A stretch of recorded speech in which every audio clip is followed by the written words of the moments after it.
बहन की शादी को 12 साल हो चुके थे।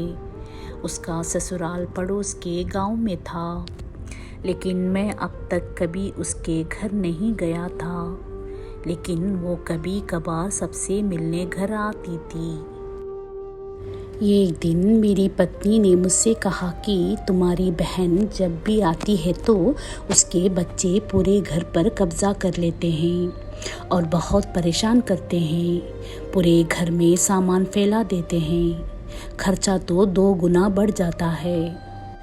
तुम्हारी माँ तो चोरी चुपके से उसे साबुन, वॉशिंग पाउडर, चावल और दाल ये सब चीज़ें देती रहती है। ये सब सुनकर मुझे बहुत गुस्सा आया। मैं मुश्किल से घर का खर्चा चला पाता हूँ और मेरी माँ मेरी बहन को सब कुछ दे देती है। एक बार बहन घर आई थी, तभी उसके बेटे ने टीवी का रिमोट ही तोड़ दिया। मुझे गुस्सा आ गया और मैंने अपनी माँ से कहा कि दीदी को ऐसे बार बार नहीं आना चाहिए, बस दिवाली पर ही आया करें और जो तुम झोला भर के सामान देती हो वो भी बंद कर दो। माँ ने कुछ नहीं कहा, पर बहन ने सब सुन लिया था, लेकिन वो भी कुछ नहीं बोली। 4 बज चुके थे। उसने अपने बेटे को तैयार किया और कहा, भाभी मुझे बस स्टॉप तक छोड़ दो। मैंने ऐसे ही झूठ मूठ दीदी को बोला, जा रही हो दीदी, कुछ दिन और रुक जाती। उसने मुस्कुराते हुए कहा, अरे नहीं, बच्चों की छुट्टियां ख़त्म हो रही है, हमें जाना चाहिए अब। एक दिन हम दोनों भाइयों के बीच ज़मीन का बंटवारा होने वाला था। तभी दीदी भी आई थी, लेकिन मैंने उनसे सीधे कहा दिया कि मैं अपने हिस्सों से कुछ नहीं दूंगा। माँ ने कहा कि बेटी का भी अधिकार होता है, लेकिन मैंने उसे चिल्लाकर कहा कि मैं अपने हिस्सों से कुछ नहीं दूंगा। माँ ने कहा कि बेटी का भी अधिकार होता है, लेकिन मैंने उसे चिल्लाकर कहा कि मैं उसे कुछ नहीं दूंगा। दीदी सामने बैठी थी, पर कुछ नहीं बोल रही थी। अलग होने के कुछ दिनों बाद मेरे बड़े बेटे को टीबी की बीमारी हो गई। मेरे पास उसके इलाज के लिए बिल्कुल पैसे नहीं थे। मैं बहुत तनाव में था। ऐसे ही एक दिन मेरी बहन घर आई और मेरे पास बैठ गई। उसने अपना हाथ मेरे सिर पर फेरा और कहा कि तुम तनाव में हो क्या? मैं तुम्हारी बड़ी बहन हूँ। मैंने तुम्हें बचपन से पाला है।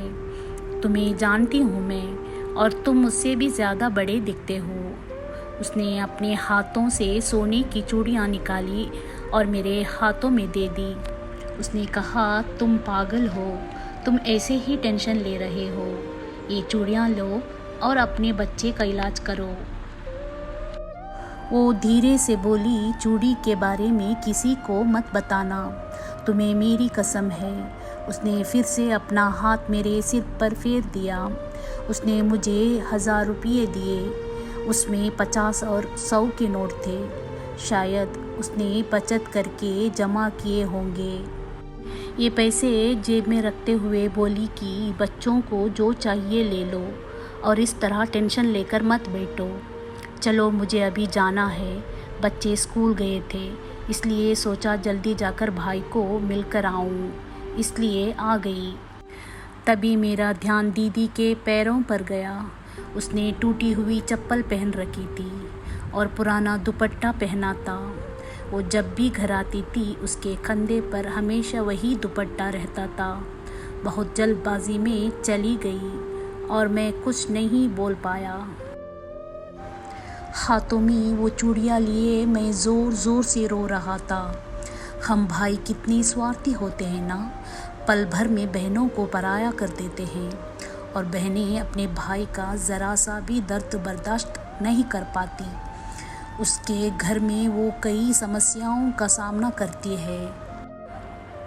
दोस्तों, हमें थोड़ा समय देकर और अपनी बहन से हाल चाल पूछना चाहिए। बस एक पल के लिए मुस्कुराएंगे, उतना काफ़ी है। उन्हें हमसे और कुछ नहीं चाहिए होता है। ये सच है। किसी ने कहा है कि एक बहन दूसरी माँ होती है। कहानी पूरी पढ़ने और सुनने के लिए धन्यवाद।